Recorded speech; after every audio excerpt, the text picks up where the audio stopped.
अस्सलामुअलैकुम students. Last lecture मैंने आप लोगों को एक्सरसाइज 2.4 के कुछ क्वेश्चंस करवाए थे और कुछ क्वेश्चंस आपको दिए थे करने के लिए। यकीनन आपसे ज़्यादातर सवाल हो गए होंगे और मैंने क्वेश्चन नंबर 15 भी दिया था आपको, लेकिन ये सवाल मैं करवा रहा हूँ। मैं समझता हूँ कि शायद आपको थोड़ी बहुत इसके अंदर मुश्किल हुई होगी। तो अब देखेंगे क्वेश्चन नंबर 15 में बोल रहा है find the measure of the angle from a line with slope -2/3 to y axis and to x axis. यानी आपको एक एंगल मालूम करना है एक लाइन से, उस लाइन का स्लोप -2/3 है और उस लाइन का एंगल किससे मालूम कर रहे हैं आप? y एक्सिस से और x एक्सिस से। यानी कि एक लाइन है जिसका स्लोप गिवन है, उस लाइन का एंगल विद x एक्सिस और विद y एक्सिस दोनों मालूम कर रहे हैं। ठीक है। अब होता यह है कि जब आप दो लाइन्स के दरम्यान में एंगल मालूम करते हैं तो दोनों लाइन्स के स्लोप आप यूज करते हैं। तो एक लाइन का तो स्लोप आपको सवाल में गिवन है -2/3 और जो दूसरी लाइन है पहले पार्ट में वो है y एक्सिस। तो y एक्सिस का स्लोप क्या होगा?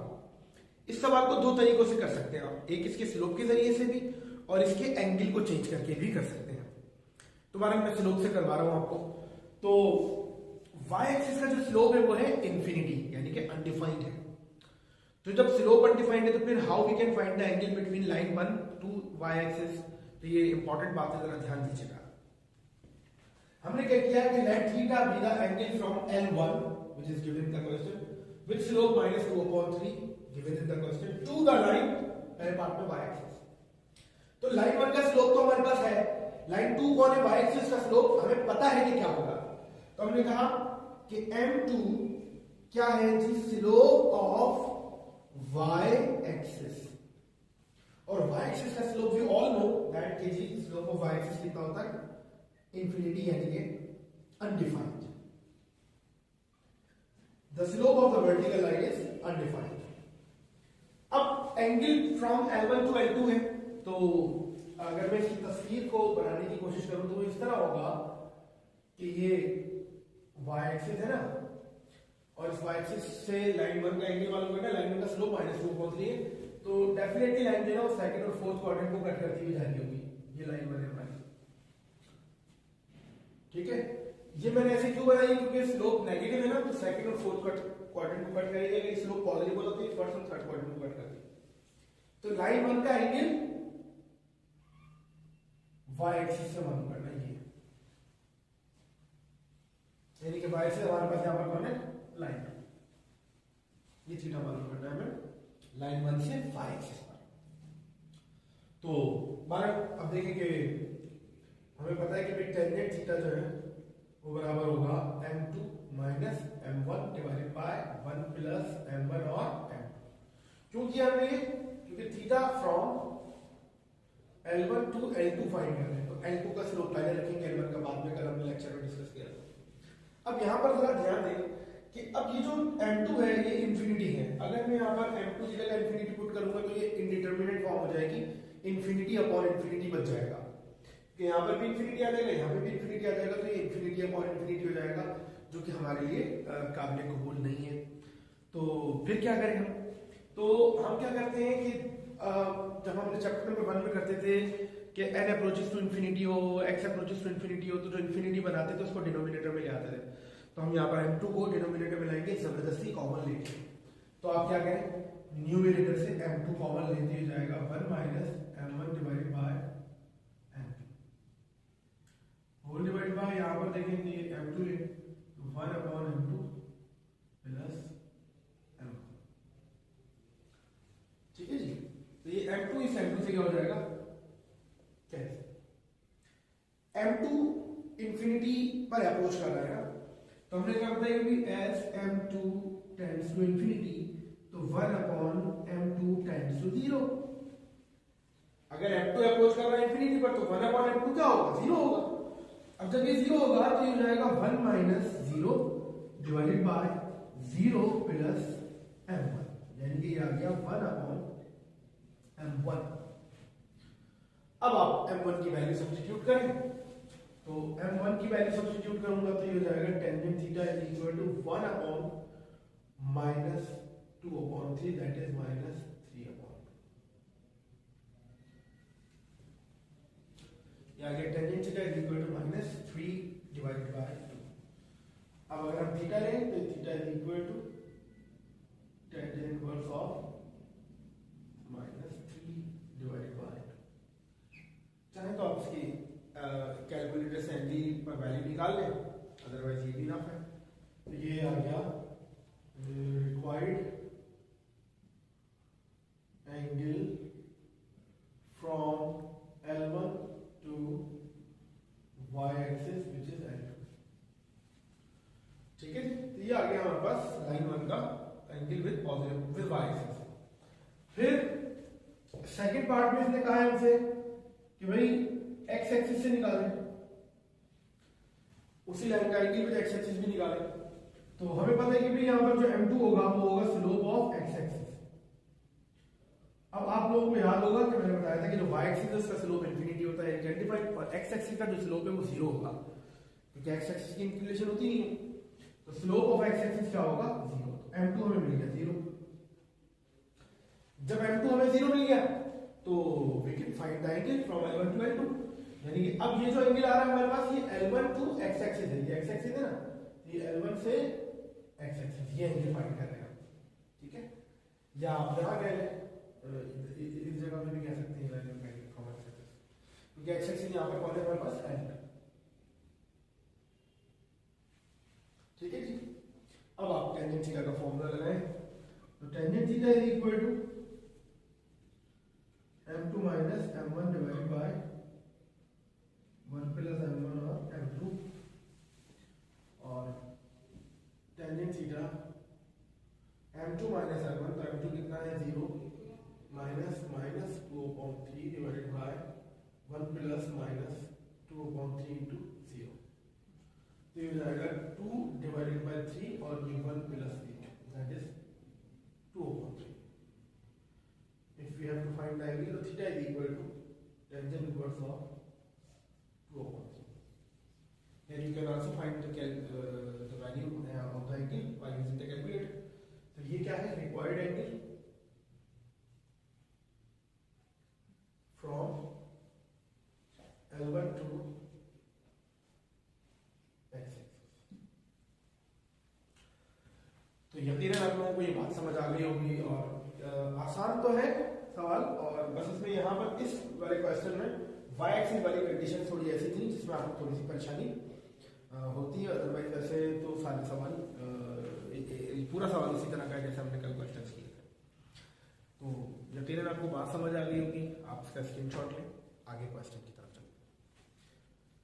आगे बढ़ते हैं क्वेश्चन नंबर 18 की तरफ, और क्वेश्चन नंबर 18 बड़ा इंपॉर्टेंट क्वेश्चन है, इंपॉर्टेंट बोर्ड एग्जाम के हवाले से भी कहें, और थोड़ा सा डिफरेंट क्वेश्चन भी है प्रीवियस क्वेश्चन के मुकाबले। तो क्वेश्चन नंबर 18 में कह रहा है कि find the tangents of the angles of a triangle whose vertices are A, B and C।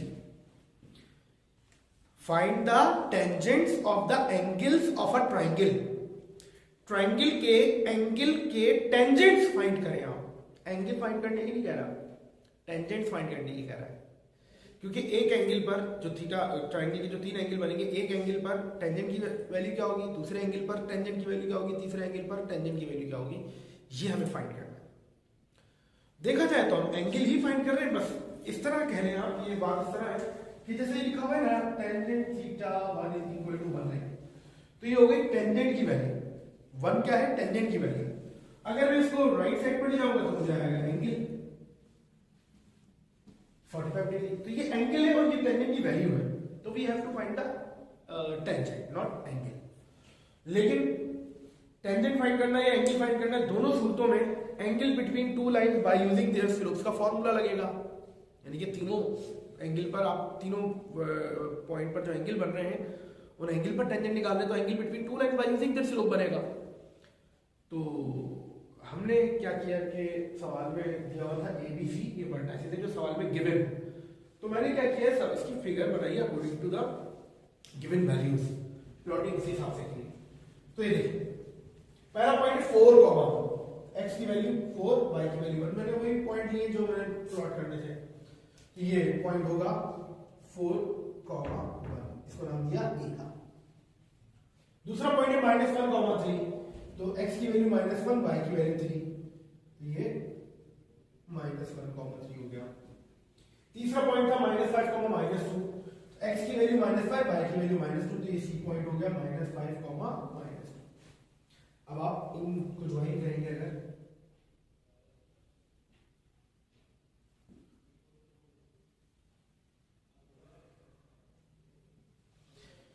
तो ये बन गया ट्रायंगल।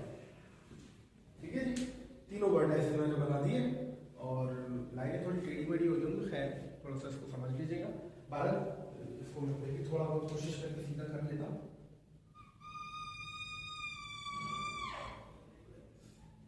अब ये एक ट्रायंगल अच्छा बन गया है।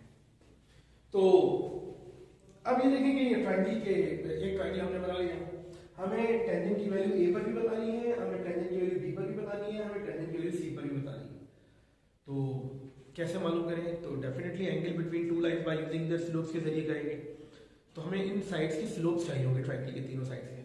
तो हमने क्या किया, ए की जो अपोजिट साइड है उसके स्लोप को नाम दिया एम ए, बी के जो अपोजिट साइड है उसको नाम दिया एम बी, और सी के जो अपोजिट साइड है उसको नाम दिया हमने एम सी।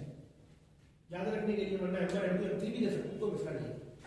तो देखिए हमने क्या किया कि let M A, M B and M C are the slopes of the sides A. M A किसका स्लोप है? बीसी का। एम बी किसका स्लोप है? एसी का। और एम सी किसका स्लोप है? ए बी का, रिस्पेक्टिवली।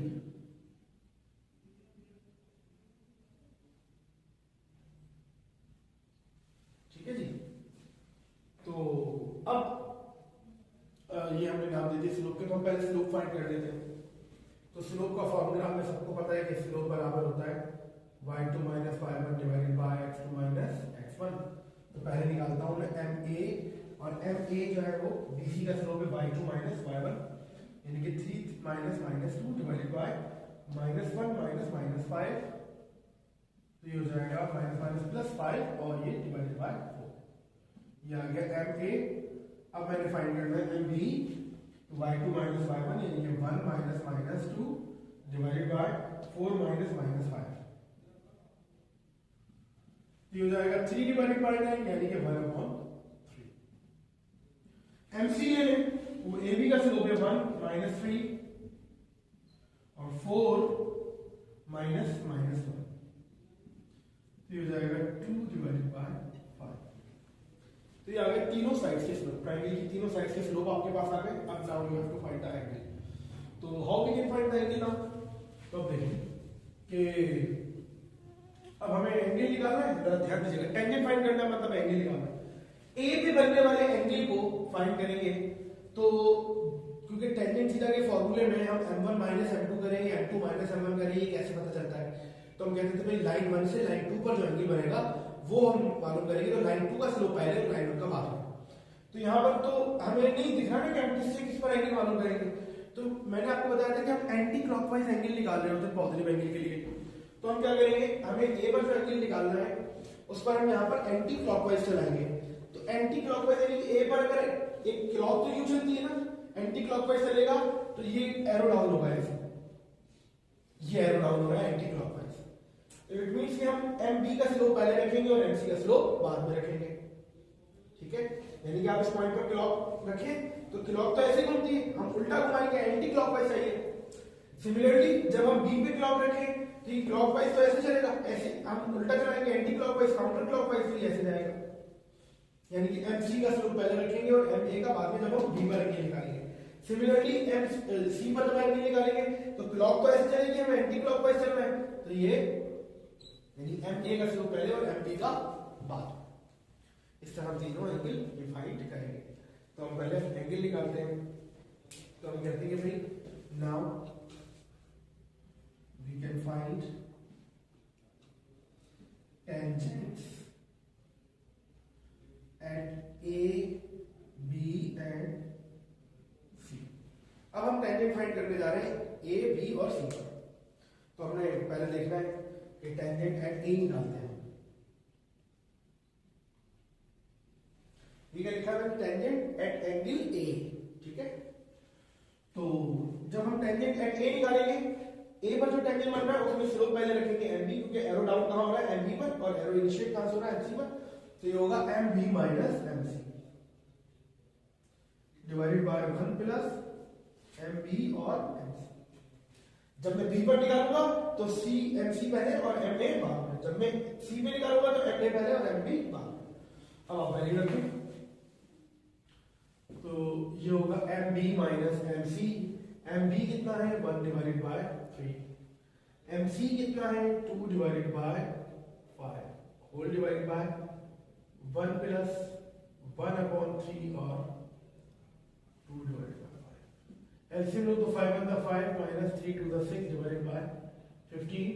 ये हो जाएगा 5 3 15, 15 1 15 प्लस 2 डिवाइडेड बाय 15। तो ये cancel, that is minus 1 divided by 17।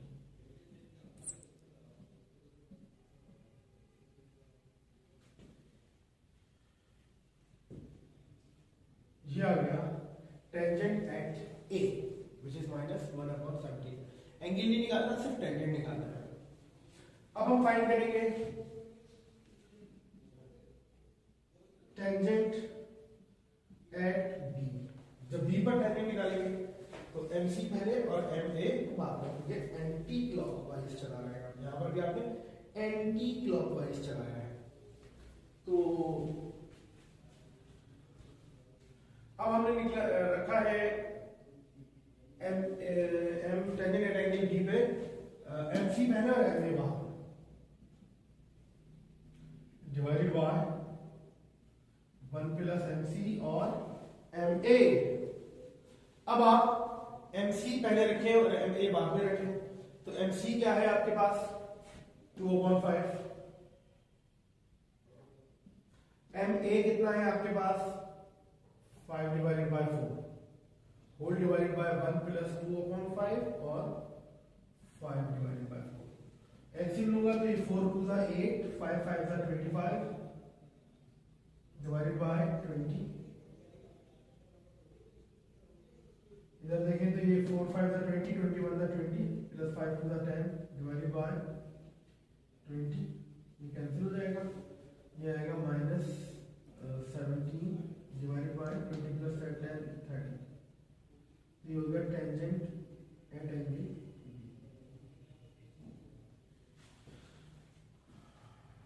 बात समझ आई?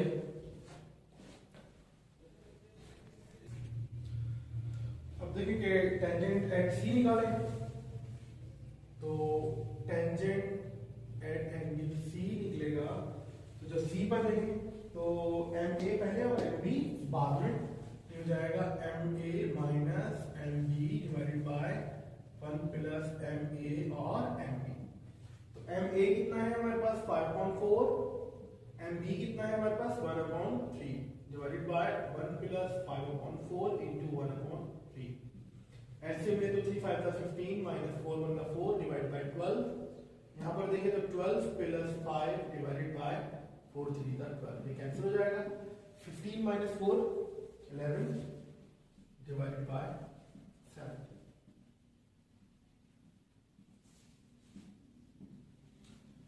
अब यहाँ पर हमने इन्वर्स निकाला, क्योंकि टेंजेंट मालूम करने का कहा था उसमें, तो tangent at A, tangent at B, tangent at सी।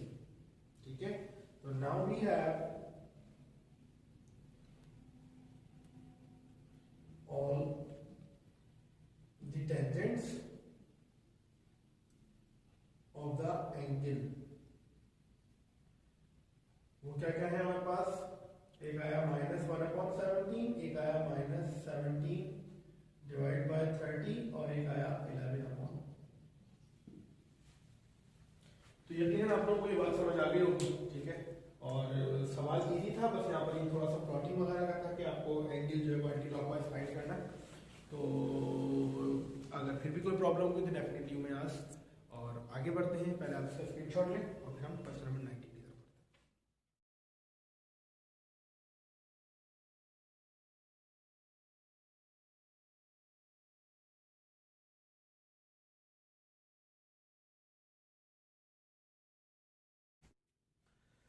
अब देखिए इसके क्वेश्चन नंबर 19 में ये क्वेश्चन नंबर 19 जो है ये बिल्कुल उसी तरह है जैसे हमने 18 किया है, लेकिन ये सवाल 2.3 का है एक्चुअली अगर गौर करें तो। बहरहाल सवाल में देखिए क्या कह रहा है, बोला show that the equilateral triangle has congruent angle. साबित करें कि जो इक्विलैटरल ट्रायंगल है उसके एंगल कॉन्ग्रुएंट होते हैं। एंगल्स कॉन्ग्रुएंट होने का मतलब कि तीनों एंगल्स बराबर होंगे। ये बात हम सबको पता है कि जो इक्विलैटरल ट्रायंगल का हर एंगल है वो 60 डिग्री का होता है, क्योंकि तीनों एंगल बराबर होते हैं इक्विलैटरल ट्रायंगल में, और 60 प्लस 60 करें तो 180 डिग्री आता है। लेकिन ये बोल रहा है साबित करें कि equilateral triangle has congruent angle. अब इस सवाल में कोई वर्टाइसिस तो दिए हुए नहीं है। जब वर्टाइसिस नहीं दिए हुए तो हमें याद आया हमने एक्सरसाइज 2.3 में भी ऐसे ही काम किया था कि जहां पर वो वर्टाइसिस देता नहीं था, हम चॉइस ऑफ एक्सिस करते थे खुद ही, और फिर हम ट्रायंगल के या किसी भी चीज के वर्टाइसिस लेकर और फिर फर्दर उस पर काम करते थे। अब यहां पर भी हमें क्या करना होगा, खुद चॉइस ऑफ एक्सिस करने होंगे, कोऑर्डिनेट्स खुद चूज करने होंगे। जब कोऑर्डिनेट खुद चूज करेंगे तो फिर हम इस पर काम कर सकते हैं। Keep in your mind we have to find the angles, they must be congruent. तो अगर आपको याद हो तो मैंने 2.3 में बताया था कि ट्रायंगल कैसे बनता है। ट्रायंगल हम लेते थे एक ओरिजिन, एक एक्स एक्सिस और एक हाइपोटेन्यूज। फिर मैंने आपको तीन तरह के ट्रायंगल बताए थे। मैंने कहा था अगर राइट एंगल हो तो आप ऐसे करना, तो राइट एंगल ट्रायंगल होगा। जब सवाल में सिर्फ ट्रायंगल हो तो ये चॉइस करना है, जब सवाल में राइट एंगल का है तो ये चॉइस करना है, और अगर सवाल में इक्विलैटरल का है तो ये चूज करना है। ये मैंने आपको समझाया था एक्सरसाइज 2.3 के बिल्कुल पहले लेक्चर में कि अगर इक्विलैटरल ट्रायंगल हो तो आपने ये ट्रायंगल चूज करना है। तो हम तस्वीर बनाएंगे जैसे हम पहले भी बनाया करते थे उसमें। तो अब आप क्या, आपके पास चॉइस ऑफ एक्सिस तो करना ही है, तो ये देखिए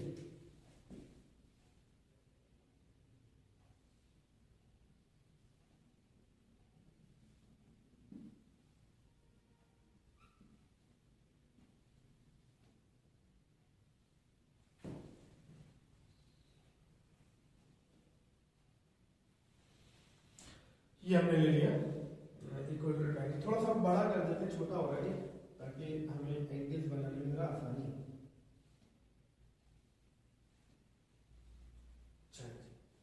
ये थोड़ा बेहतर ट्रायंगल हो गया।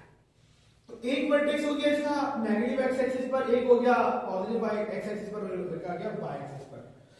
अब ये हम कंसीडर कर लें -a,0, ठीक है, और ये हम कंसीडर कर लें a,0, और जो वाई एक्सिस पर है उसको हमने ले लिया 0, इससे वो ये तीन वेरिएबल यूज नहीं हो रहे, दो हो रहे ए बी। जबकि हम जब यहां लेते थे तो हम ये लेते थे 0, 0, ये लेते थे हम a,0 और ये लेते थे b, c। तो इसमें क्या होता था कि तीन वेरिएबल यूज होते थे। इक्विलैटरल ट्रायंगल सवाल में उसने कहा है कि show that the equilateral triangle has congruent angle. तो इक्विलैटरल ट्रायंगल लेकर हमें एंगल्स को कॉन्ग्रुएंट लाना है ना, तो हमने इक्विलैटरल ट्रायंगल ले लिया है, अब हम उसके एंगल निकालेंगे कि कॉन्ग्रुएंट है या नहीं। तो बार अब हमारे पास ट्रायंगल के वर्टाइसेस आ गए। हम यहां पर लिखेंगे जी कि late a -a0, b a,0 and c 0, b are the vertices of an equilateral triangle.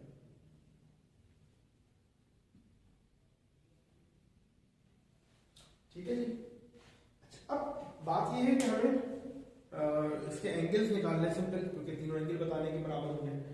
तो एंगल निकालना है तो इट मींस हमें ए पर एंगल निकालना है, बी पर निकालना है, सी पर निकालना है, बिल्कुल सेम जो मैंने अभी क्वेश्चन करवाया 18। जब हम ए पर एंगल निकालेंगे तो हमें दोनों के स्लोप की जरूरत पड़ेगी, बी के एंगल पर एंगल निकालेंगे तो दोनों के स्लोप की जरूरत पड़ेगी, सी पर एंगल निकालेंगे तो दोनों के एंगल निकालेंगे तो तीनों को दोनों के स्लोप की जरूरत पड़ेगी।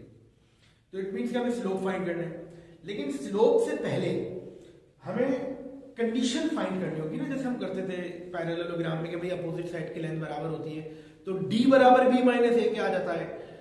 इसी तरीके से जब हम ट्रेपेजॉइड कर रहे थे तो t बराबर a माइनस b के आ गया था। तो इक्विलैटरल ट्रायंगल की कंडीशन क्या होती है कि all sides are equal in length ना, तो हमें यहाँ पर भी एक कंडीशन चाहिए होगी जिसके बगैर हम एंगल फाइंड कर नहीं सकेंगे। तो हमने कहा कि भाई we know that A B बराबर बी सी बराबर ए सी के होता है किसमें, इक्विलेटरल ट्रायंगल, तीनों साइड बराबर होती है। तो हम कोई सी भी दो साइड बराबर रखकर और कंडीशन फाइंड कर लेंगे जो हमें हेल्प करेगी अपने सवाल को प्रूव करने के लिए। तो हम कोई सी भी बराबर ले लेते हैं, हम ऐसा करते हैं कि भाई ए बी बराबर ले लेते हैं हम किससे, बी सी से। जब भी लेंथ बराबर होगी तो डेफिनेटली इनके स्क्वायर्स भी बराबर होंगे। ए से बी की लेंथ निकालें, a minus minus A that is a plus A B square और 0 minus 0 B square. B C निकालेंगे तो b माइनस 0 और 0 माइनस माइनस है यानी कि 0 प्लस ए स्क्वायर और प्लस b माइनस 0 स्क्वायर। तो ये हो जाएगा 4a स्क्वायर और ये हो जाएगा a square plus b square. उठा के तक ले आए तो ये हो जाएगा b square equal to 3a square, taking square root तो b हो जाएगा square root of 3a। Plus minus आएगा लेकिन क्योंकि ये हमने b लिया है y एक्सिस पर तो जो पॉजिटिव होगा तो नेगेटिव डिस्कार्ड कर देंगे, तो b बराबर लेंगे हम स्क्वायर रूट ऑफ 3a। ये आ गई है b की वो वैल्यू जो कि हमें हेल्प करेगी इक्वेशंस को एंगल को फाइंड करने के लिए। तो whenever we have b तो we will substitute b as square root 3a। अब हमें एंगल निकालने के लिए स्लोप की जरूरत होगी।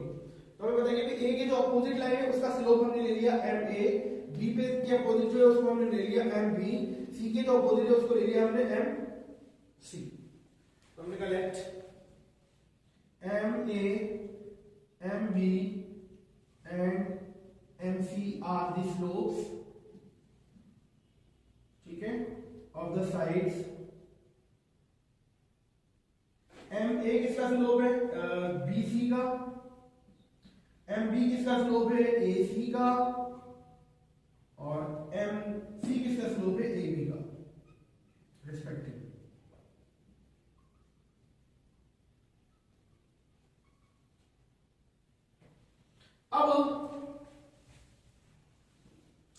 अब हमें M A M B M C निकालना है। तो हम एम स्लोप का फॉर्मूला क्या है हमारे पास, y2 minus y1 divided by x2 minus x1। ma b minus 0 0 minus है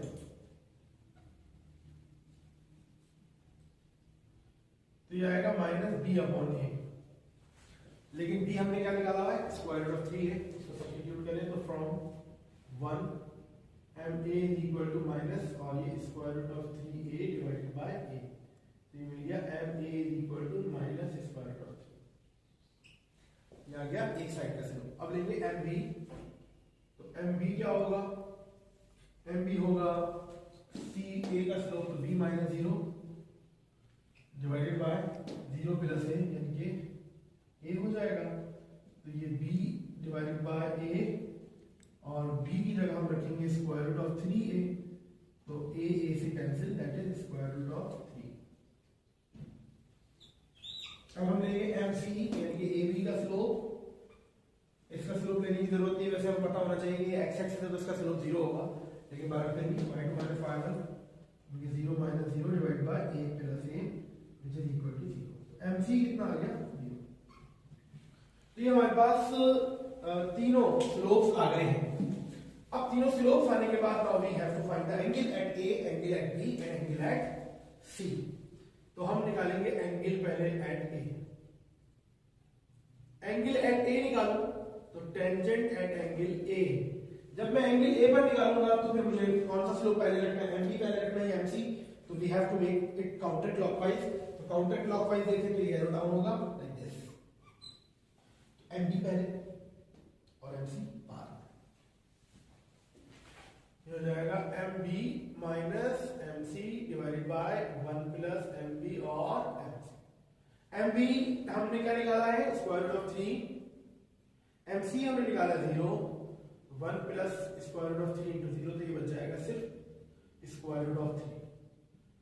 हमें यहाँ पर एंगल निकालना है, टेंजेंट नहीं निकालना है।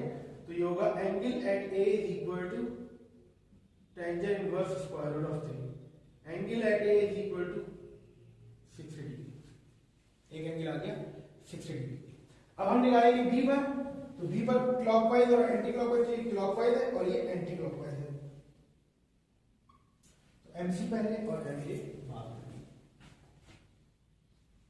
तो एंगल एट B निकालें तो टेंजेंट एट एंगल B, तो ये होगा MC minus MA divided by 1 plus MC और M। MC कितना है हमारे पास, वो है 0, MA है माइनस स्क्वायर रूट ऑफ 3, तो 1 प्लस 0, ये बचेगा सिर्फ स्क्वायर रूट ऑफ 3, तो टेंजेंट एट एंगल B। अब angle at B is equal to tangent inverse square root of 3 which is equal to 60। तो आपको एंगल एट ए भी मिल गया और एंगल एट बी भी मिल गया, दोनों 60 डिग्री आ गए हैं। अब आपको एंगल निकालना होगा एट सी। अब angle at C counter clockwise जाओ तो एम ए पहले रखेंगे और एम बी बाद में, लेकिन हमें तीसरा एंगल स्लोप के जरिए निकालने की जरूरत नहीं है, तो we can find the third angle by using the sum of the angles of a triangle is 180 degree. जब आपके पास दो एंगल हो तो तीसरा एंगल आप फाइंड कर सकते हैं। तो हम जानते हैं कि angle at A plus angle at B plus angle at C बराबर होगा 180 डिग्री के।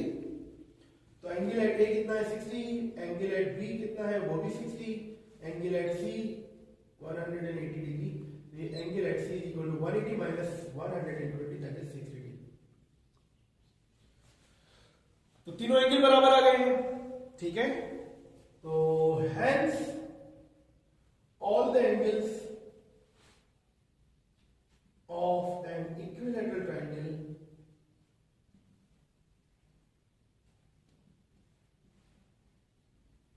are congruent।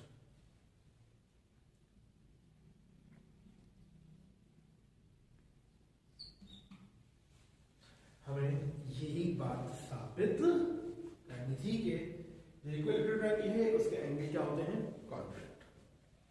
तो यकीनन आप लोगों को बात समझ में आ गई होगी और सवाल पिछले सवाल से कनेक्टेड था, लेकिन बस एक चीज यहाँ पर क्या हमने इक्विलेटरल ट्रायंगल के जो वर्टाइसेस चूज किए वो किस तरीके से लेने थे, ये यहाँ पर एक नया काम था। आगे बढ़ते हैं इसके क्वेश्चन नंबर 20 की तरफ। वो बड़ा इंपॉर्टेंट क्वेश्चन है, बड़ा इंटरेस्टिंग है। 19, 20, 21 ये तीनों 2.3 की तरह के सवाल आते हैं, ठीक है। आप इसका स्क्रीनशॉट लें, आगे चलते हैं। आगे बढ़ते हैं और क्वेश्चन नंबर 20 की तरफ चलते हैं। क्वेश्चन नंबर 20 इंपॉर्टेंट क्वेश्चन है, बड़ा जबरदस्त सवाल है ये ना, और इसमें भी टच है 2.3 का, यानी कि इस सवाल को 2.3 में होना चाहिए था। अगर 2.3 स्लो 2.3 से पहले डिस्कस हुआ होगा। बस बोला prove that if the diagonals of a parallelogram are perpendicular then the figure is rhombus. बोला साबित करें कि जो है वो पैरेललोग्राम रोम्बस होगा अगर पैरेललोग्राम के डायगोनल्स एक दूसरे से परपेंडिकुलर हो। यानी कि पैरेललोग्राम के डायगोनल अगर एक दूसरे से परपेंडिकुलर होंगे ना तो वो पैरेललोग्राम रोम्बस कहलाएगा। पैरेललोग्राम रोम्बस कहलाएगा। जैसे मैं अगर ये कहूं कि पैरेललोग्राम का अगर हर एंगल 90 डिग्री का कर दें तो वो पैरेललोग्राम रेक्टेंगल कहलाएगा। अगर मैं कहूं कि रेक्टेंगल की चारों साइड इक्वल कर दें तो वो रेक्टेंगल स्क्वायर कहलाएगा। बिल्कुल इसी तरीके से अगर पैरेललोग्राम के दोनों डायगोनल एक दूसरे से परपेंडिकुलर हो तो वो रोम्बस कहलाएगा। अब सवाल ये पैदा होता है कि रोम्बस क्या है। इसके बारे में मैं आपको पहले कई बार बता चुका हूं कि रोम्बस एक ऐसी क्वाड्रिलेटरल है जिसकी चारों साइड्स की लेंथ इक्वल होती है, लेकिन हर एंगल 90 डिग्री का नहीं होता, और रोम्बस के दोनों डायगोनल्स बराबर नहीं होते। देखें स्क्वायर है ना, स्क्वायर की भी चारों साइड्स की लेंथ इक्वल होती है और रोम्बस की भी चारों साइड्स की लेंथ इक्वल होती है। तो रोम्बस में और स्क्वायर में क्या फर्क है? स्क्वायर के दोनों डायगोनल्स की लेंथ बराबर होगी जबकि रोम्बस में दोनों डायगोनल्स की लेंथ बराबर नहीं होगी। स्क्वायर के चारों एंगल 90 डिग्री के होंगे, रोम्बस के चारों एंगल 90 डिग्री के नहीं होंगे। तो रोम्बस की जो शक्ल है वो होती है काइट शेप ना, काइट की तरह की होती है, नमक पारे की तरह होती है। अब मैं आपको यहां पर ये भी बता दूं कि हम इस सवाल में पैरेललोग्राम से रोम्बस को प्रूव कर रहे हैं, ठीक है। यानी काइट की शेप ये होती है ना, like this. Actually this is a rhombus, ठीक है, नमक पारा इसी तरह होगा। तो हमने क्या किया कि let A B C D are the vertex of a parallelogram. Keep in your mind कि हम पैरेललोग्राम से रोम्बस प्रूफ करने जा रहे हैं। तो हमने पैरेललोग्राम लिया और ये मैंने पहले से इसीलिए दिया क्योंकि सारा हम काम कर चुके हैं। A0 0 B A, 0 C B, C और D C and D is less than A is less than B। ठीक है, अब हमें जब पता है कि भाई पैरेललोग्राम की एक कंडीशन होती है कि अपोजिट साइड की लेंथ बराबर होती है, तो हमने कहा कि ठीक है जी, वी नो दैट कि A B is equal to C D, length equal तो डेफिनेटली इनके स्क्वायर इक्वल, ये हो जाएगा a minus 0 whole square plus 0 minus 0 whole square, C D निकालें तो d minus D whole square plus c minus C whole square, तो ये हो जाएगा a square equal to b minus d, taking square root तो ये हो जाएगा a equal to plus minus b minus d, तो ये हो जाएगा a is equal to b minus d और a is equal to minus b और प्लस d, तो ये हो जाएगा d is equal to b minus a और ये हो जाएगा d is equal to a plus b, तो d is equal to a plus b is discarded as we have discussed all the things in exercise 4.3 now, discarded because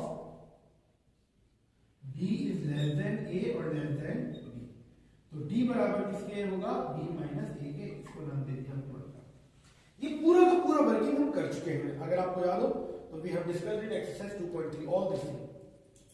it means कि d की जगह हम b minus a रख देंगे आगे चल, लेकिन सिर्फ d की जगह b माइनस a रखने से ये फिगर रोम्बस नहीं बन सकती। अच्छा, यहाँ पर एक बात है कि हमें करना क्या है कि इस फिगर को रोम्बस प्रूफ करना है। रोम्बस प्रूफ करने के लिए हमें क्या करना होगा, इसकी चारों साइड्स की लेंथ लेके, चारों साइड्स की लेंथ बराबर आनी चाहिए और दोनों डायगोनल्स बराबर नहीं आने चाहिए, ये होना चाहिए। लेकिन अगर मैं इस वक्त अभी इसकी चारों साइड्स की लेंथ लूंगा तो वो चारों साइड्स की लेंथ बराबर नहीं आएगी। ठीक है, भले मैं d की जगह b माइनस a रख लूं तब भी, क्योंकि सवाल में उसने कंडीशन दी, क्योंकि ये तो पैरेललोग्राम है ना, इसको रोम्बस बनाने के लिए कंडीशन दी हमें क्या, कि if the diagonals of a parallelogram perpendicular to each other, अगर पैरेललोग्राम के डायगोनल एक दूसरे से परपेंडिकुलर हैं तो वो फिगर रोम्बस होगी। तो इसका मतलब है हमें इनके डायगोनल्स को एक दूसरे से परपेंडिकुलर रखना होगा। जैसे एक डायगोनल है AC और दूसरा डायगोनल है BD, अगर ये दोनों डायगोनल एक दूसरे से परपेंडिकुलर हैं, इसका मतलब है कि इनकी जो स्लोप्स हैं उनका प्रोडक्ट बराबर -1 के होगा। तो यहां से हमें एक कंडीशन मिलेगी, जिस कंडीशन को इस्तेमाल करेंगे तो ये फिगर रोम्बस बन पाएगी, अदरवाइज ये फिगर रोम्बस नहीं बन पाएगी। तो सवाल में उसने क्या कहा है, given that diagonals are perpendicular, ठीक है ना, अगर डायगोनल परपेंडिकुलर है तो डायगोनल्स एक दूसरे से परपेंडिकुलर है, इट मींस सवाल में उसने कहा है कि ए डायगोनल्स परपेंडिकुलर है तो AC और BD इन दोनों के स्लोप्स का जो स्लोप्स का प्रोडक्ट है वो बराबर -1 के होगा। तो slope of AC multiply by slope of BD is equal to -1। ठीक है जी, अगर डायगोनल्स परपेंडिकुलर है slope of AC and slope of BD multiply करेंगे तो -1 आएगा।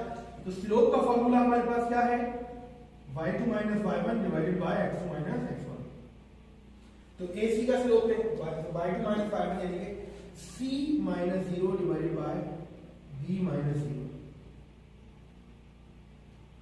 फिर c minus 0 divided by b minus 0, और इसी तरीके से AD का स्लोप है तो c minus 0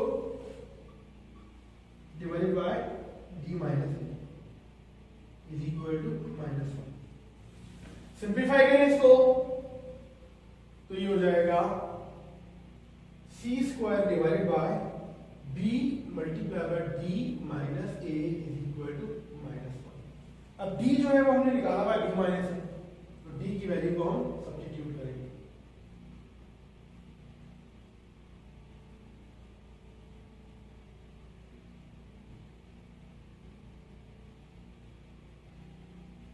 तो ये हो जाएगा b square minus 2ab is equal to -1, ठीक है, माइनस वो हो जाएगा ना, इसे मल्टीप्लाई होगा माइनस हो जाएगा, ये हो जाएगा c square is equal to 2ab और माइनस b स्क्वायर। ये आ गई सेकंड कंडीशन। ये वो कंडीशन है, इसका मतलब है कि डायगोनल्स परपेंडिकुलर है। अब ये कंडीशन है तो ये फिगर रोम्बस बनेगा, अदरवाइज ये फिगर रोम्बस नहीं बनेगा। तो अब हम इसको जो है वो बनाते हैं, चेक करेंगे कि ये जो रोम्बस है या नहीं।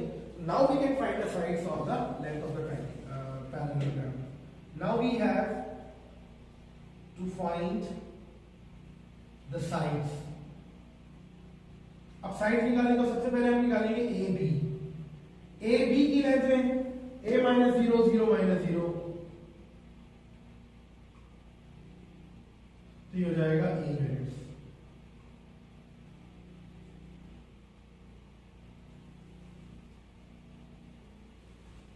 ठीक है जी। फिर BC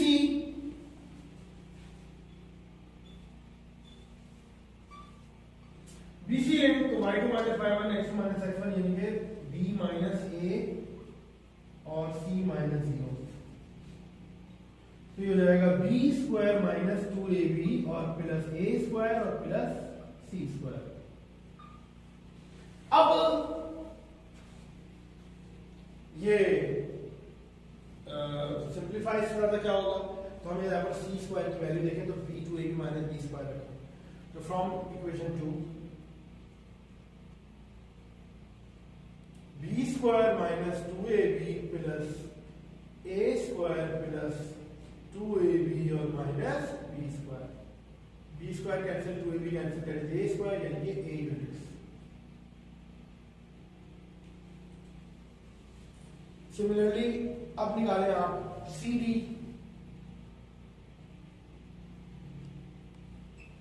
CD की लेंथ है तो b minus d, c minus c।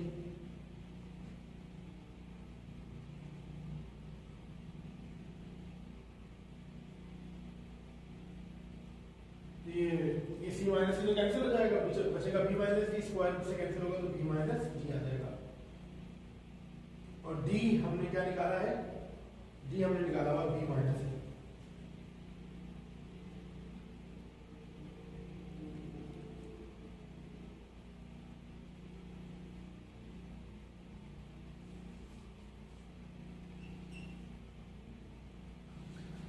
तो ये आ गई सी डी की लेंथ a यूनिट्स। अब हम निकालेंगे AD।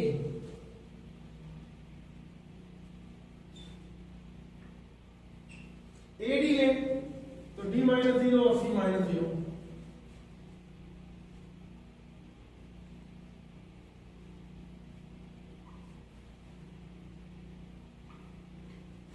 अब d की जगह d की वैल्यू रखें और c स्क्वायर की जगह c स्क्वायर की value 2ab minus b square, तो हो जाएगा b square minus 2ab plus a square plus 2ab और माइनस b स्क्वायर, तो ये बचेगा b square cancel, 2ab cancel, that is a और a यूनिट्स। ये आ गई है AD की लेंथ। अब आप देखें तो चारों साइड की लेंथ बराबर आ गई है। अब चारों साइड की लेंथ बराबर आ गई तो इसका मतलब है ये या तो ये स्क्वायर है या फिर ये रोम्बस है, दोनों में से कोई एक है। ठीक है, लेकिन रोम्बस प्रूफ करना है तो इसका मतलब है कि इसकी जो डायगोनल्स की लेंथ है ना वो बराबर नहीं आनी चाहिए, क्योंकि अगर डायगोनल्स की लेंथ बराबर हुई तो ये स्क्वायर होगा और नहीं हुई तो ये रोम्बस होगा। तो अब हम निकालेंगे डायगोनल की लेंथ।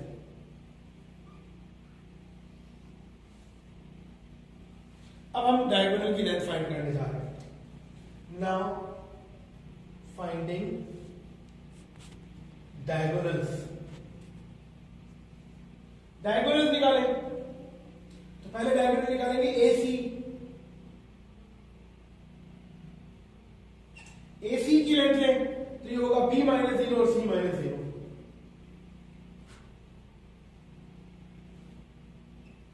तो ये बनेगा b square plus c square. c square हमने फाइंड किया हुआ है 2ab माइनस b स्क्वायर, इसकी जगह रखें आप 2ab minus b square, b square cancel तो ये हो जाएगा स्क्वायर रूट ऑफ 2ab। ये आ गया एक डायगोनल। अब हमें दूसरा डायगोनल फाइंड करना है तो हम ये थोड़ा सा यहां से इसको इरेज कर देते हैं। आप लोग इरेज करने से पहले एक स्क्रीनशॉट लें, तो यहां से मैं इसको मिटा रहा हूं। ठीक है, अब आप देखें AC निकाल लिया, अब आप दूसरे डायगोनल की लेंथ फाइंड करें, वो है BD। BD निकालूंगा तो D माइनस A और C माइनस A,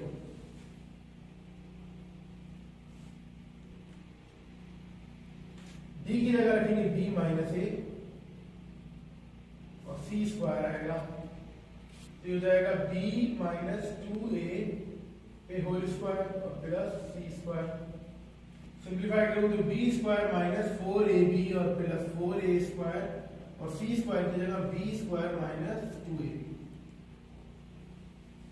अब आप सिंप्लीफाई करें तो B square plus B square that is 2B square minus 4 minus 2 minus 6 times AB और प्लस 4A स्क्वायर। पूरे में से 2 कॉमन आ रहा है तो B स्क्वायर माइनस 3AB और प्लस 2A स्क्वायर। क्या दोनों डायगोनल्स की लेंथ बराबर आई? हाँ भाई, दोनों डायगोनल्स की लेंथ बराबर नहीं है। हमने पूरा सिंप्लीफाई किया लेकिन कहीं से भी हमें दोनों डायगोनल्स की लेंथ बराबर नजर नहीं आ रही। तो चारों साइड्स की लेंथ बराबर है लेकिन डायगोनल्स बराबर नहीं है, इसलिए ये जो फिगर है ये कौन है? रोम्बस है। ठीक है जी, इसलिए ये जो फिगर है ये क्या है? रोम्बस। तो here AB, here all sides are equal in length but diagonals are not equal, hence the figure is rhombus। इसका मतलब ये फिगर क्या हो गई? रोम्बस।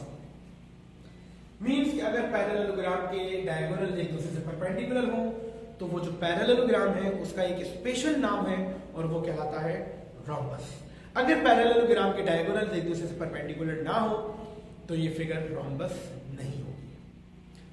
तो this is the end of the question. लेकिन आपको यहां पर एक और बात बताता चलूं कि इस सवाल में स्टूडेंट्स अक्सर ये भी करते हैं कि इस तस्वीर को जो मैंने फिगर ली थी उस फिगर को वो इस तरह बना लेते हैं। ठीक है, कैसे बनाते हैं ये देखेंगे।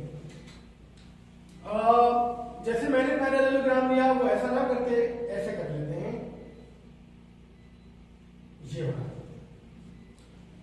इसमें आसानी है कि ये पॉइंट ले लेते हैं A,0, ये कॉमा, ये 0, A, ये माइनस A,0 और ये 0, माइनस, ये ले लेते हैं।